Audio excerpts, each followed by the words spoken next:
Welcome to our channel. Soya chunks gravy எப்படி பண்ணிடலாம் பார்க்கலாம் வாங்க. அதுக்கு ஃபஸ்ட்டு நம்ம அரைச்சிடலாங்க. அதுக்கு தேவையான அளவு தேங்காய், அதுக்கப்புறமா சோம்பு, ஒரு 5-6 பாதாம் எல்லாத்தையும் போட்டு கொஞ்சமாக தண்ணி ஊற்றி நல்லா கிரைண்ட் பண்ணி எடுத்துக்கோங்க.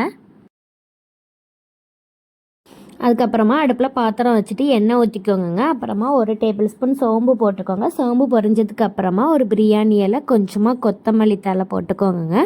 அதுக்கப்புறம் இஞ்சி பூண்டு பேஸ்ட்டு, ஒரு ஆனியனை சின்னதாக கட் பண்ணி வச்சுருக்கேங்க, அதையும் போட்டு நல்லா வதக்கிக்கோங்க. இப்போது ஒரு மீடியம் சைஸில் டொமேட்டோவை சின்னதாக கட் பண்ணி வச்சுருக்கேன், அதையும் போட்டுடலாம்.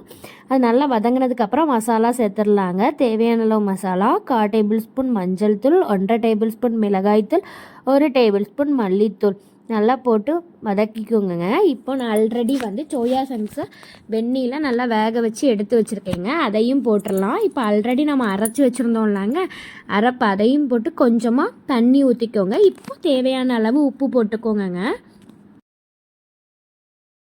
அதுக்கப்புறமா நான் ஒரு கொதி வந்ததுக்கப்புறம் கொஞ்சமாக கொத்தமல்லி இலை, லாஸ்ட்டாக ஃபினிஷிங்க்கு கறி மசாலா தூள் போட்டு இறக்கிடுங்க. அவ்வளோதான். வீடியோ பிடிச்சிருந்தா லைக் பண்ணுங்கள், ஷேர் பண்ணுங்கள், கமெண்ட் பண்ணுங்கள் மக்களே.